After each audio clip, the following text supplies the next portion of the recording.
The Russian counteroffensive in western Russia's Kursk Oblast is off to a bloody and chaotic start. After 6 days, Ukrainian drone operator Kriegsforscher has identified 77 destroyed Russian armored vehicles along the northwestern edge of the 250-square-mile salient Ukrainian troops occupy in Kursk. That's enough equipment for 3 Russian battalions. And it's only what's visible and confirmed with video, according to Kriegsforscher. Actual Russian losses could be much higher. On Tuesday, the Ukrainian General Staff reported record single-day Russian losses of 1,950 troops killed and wounded, as well as 104 destroyed armored vehicles all along the 800-mile front line of Russia's wider war on Ukraine.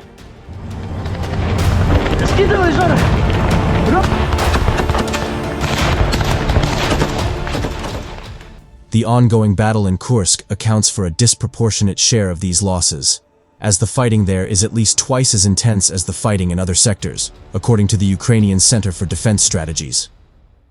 Russian forces maintain a high attack frequency in Kursk Oblast, launching assaults at intervals of 10 to 15 minutes, CDS noted. The Kremlin rebuilt several regiments and brigades with fresh vehicles and North Korean reinforcements, including the 51st Airborne Regiment and the 810th Naval Infantry Brigade, and then hurled them at the Kursk salient on Thursday.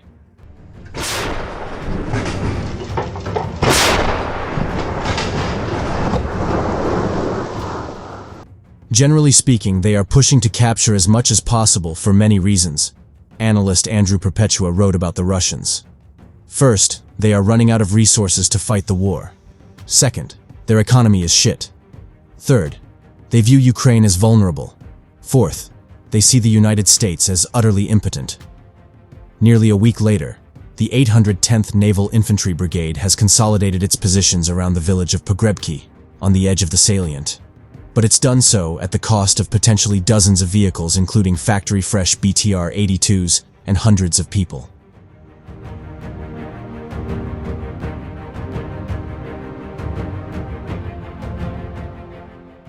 A trio of powerful Ukrainian brigades, including the newly reorganized 17th Heavy Mechanized Brigade, is punishing the Russian Marines and paratroopers for every yard they advance.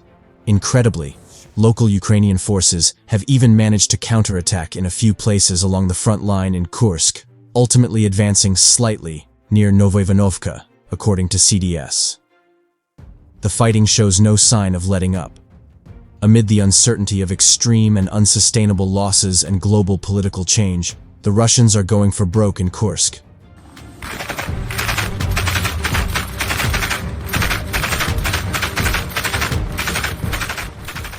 Moscow's troops have advanced in Russia's Kursk Oblast, as Vladimir Putin looks to recapture the territory lost to Ukraine before U.S. President-elect Donald Trump takes office. 3 months on from Kyiv's surprise incursion into Russia's Kursk region, Ukraine's top military commander General Oleksandr Syrsky said Moscow had sent tens of thousands of enemy soldiers, including North Koreans, to expel Ukrainian forces. Trump's victory in the U.S. election has focused the minds of Kyiv and its allies over what it means for Russia's war against Ukraine, which he has vowed to end within a day, having repeatedly criticized continued American military aid for Kyiv.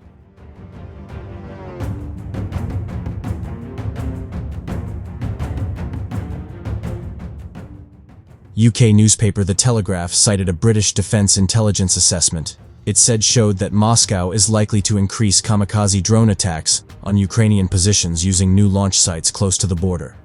Moscow may also use its Kursk counterattack to build momentum and push into Ukraine's northeastern Sumy region, the paper said. As concerns grow of an escalation in the war, NATO allies think Putin will try to recapture all the territory lost to Ukraine before Trump's inauguration on January 20th.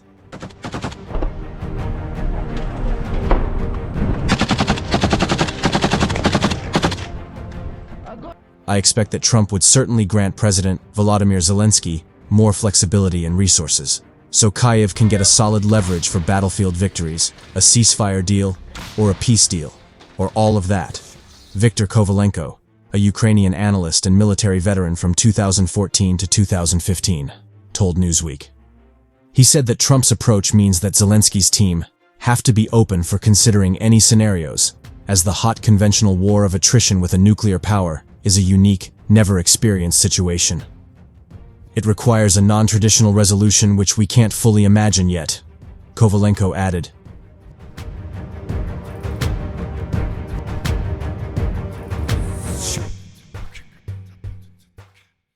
The US-based independent think tank Institute for the Study of War, ISW, said Monday that Russian forces had advanced within the main Ukrainian salient in the Kursk region, recapturing positions north of Sudza and advancing in eastern Dorino.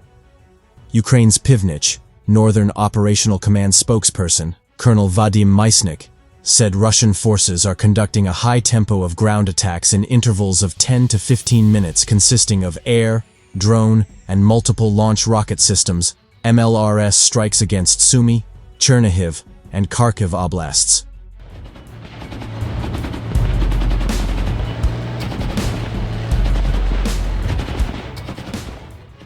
Maisnik said many Russian munitions fall into the Kursk region, which faces an intensity of strikes up to 3 times higher than in Ukrainian territory. Ukraine's forces have also made marginal advances in the region, according to the ISW, which cited geolocated footage that showed gains in eastern Novoivanovka, located near Koronevo. However, Russian forces are suffering huge losses in Kursk operation, according to Kyiv's latest estimate, which said on Tuesday that, over the previous day, Moscow had suffered 1,950 casualties, which include those both killed and wounded.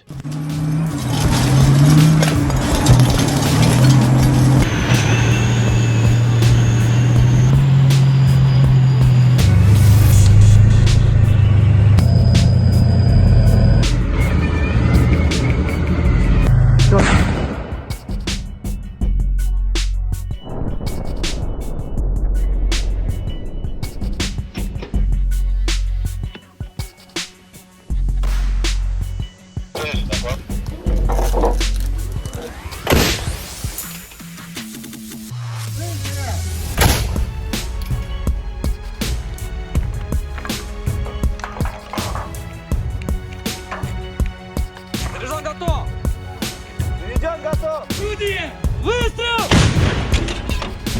Орудие! Выстрел! Орудие!